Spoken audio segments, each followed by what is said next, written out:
السلام علیکم ورحمۃ اللہ وبرکاتہ۔ بسم اللہ الرحمن الرحیم۔ پانچویں امام حضرت امام محمد باقر علیہ السلام وہ ہستی ہے جنہوں نے علم اہل بیت کو ایک باقاعدہ مدرسہ، ایک واضح مکتب اور ایک زندہ تاریخ کی صورت دی۔ آپ کی زندگی علم، صبر، عبادات، مظلومیت اور معجزات سے بھری ہوئی ہے۔ یہ داستان کتابوں کی روشنی میں مکمل اور طویل انداز میں پیش کی جا رہی ہے تاکہ سننے والا امام کی عظمت کو دل سے محسوس کر سکے۔ ولادت با شہادت۔ حضرت امام محمد باقر علیہ السلام کی ولادت یکم رجب المرجب 57 ہجری کو مدینہ منورہ میں ہوئی۔ آپ کے والد گرامی حضرت امام زین العابدین علیہ السلام اور آپ کی والدہ ماجدہ حضرت فاطمہ بنت امام حسن مجتبی علیہ السلام تھی۔ یوں امام محمد باقر علیہ السلام وہ وحید امام ہیں جن کا نسب امام حسن اور امام حسین دونوں سے جا ملتا ہے۔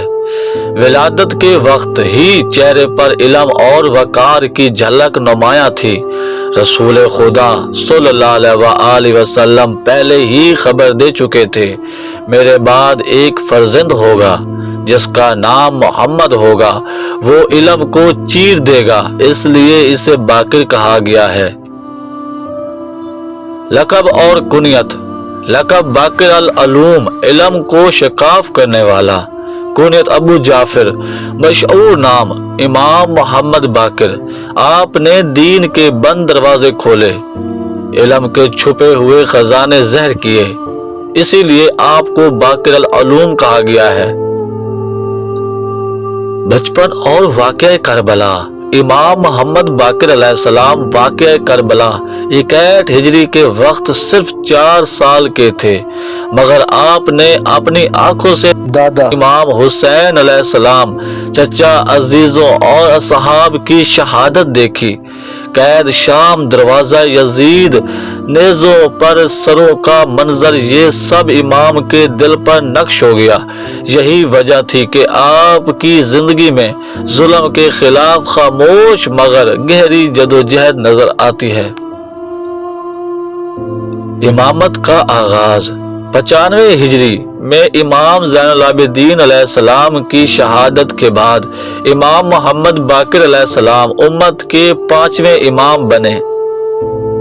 یہ وہ دور تھا جب بنو امیہ کا ظلم عروج پر تھا، دین میں جعلی روایات پھیل چکی تھی، علماء درباروں کے غلام بن چکے تھے۔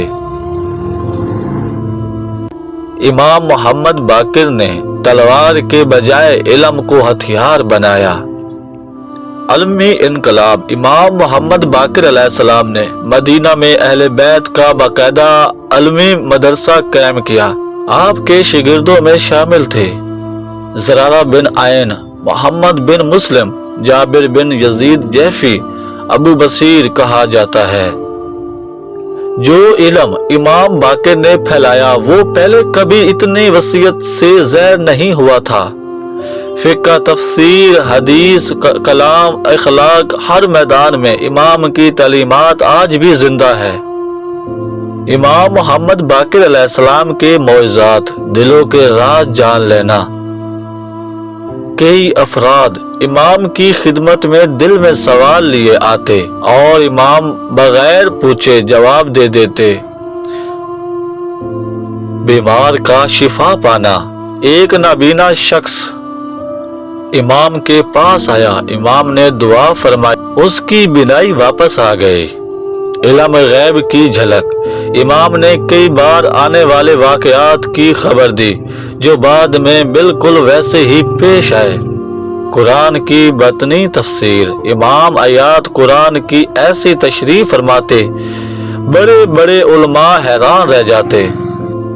عبادت اور اخلاق۔ امام محمد باقر علیہ السلام راتوں کو طویل سجدوں میں گزارتے، غربا کو چپکے سے مدد دیتے، دشمنوں کے ساتھ بھی حلم و برادری سے پیش آتے۔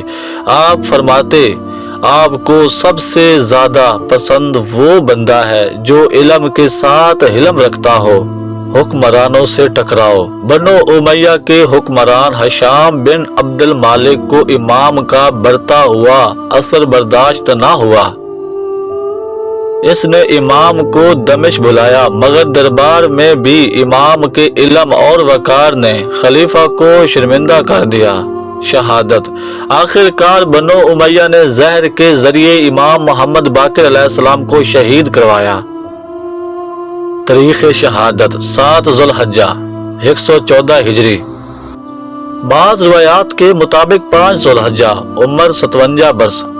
آپ کی مزار اقدس امام محمد باقر علیہ السلام جنت البقیہ مدینہ منورہ میں دفن ہیں، اپنے والد امام زین العابدین اور فرزند امام جعفر صادق کے ساتھ۔ آج مزار پر گنبد نہیں، مگر دلوں میں امام کا نور آج بھی زندہ ہے۔ امام محمد باقر علیہ السلام نے ہمیں سکھایا، دین کو علم سے بچایا جاتا ہے، خاموشی بھی جہاد ہو سکتی ہے، ظلم کے مقابل علم سب سے طاقتور ہتھیار ہے۔ یہی وجہ ہے آج بھی کہا جاتا ہے اگر علم کی دنیا میں کوئی انقلاب ہے تو وہ امام محمد باقر علیہ السلام کی دین ہے۔ اللہم صلی علی محمد و آل محمد۔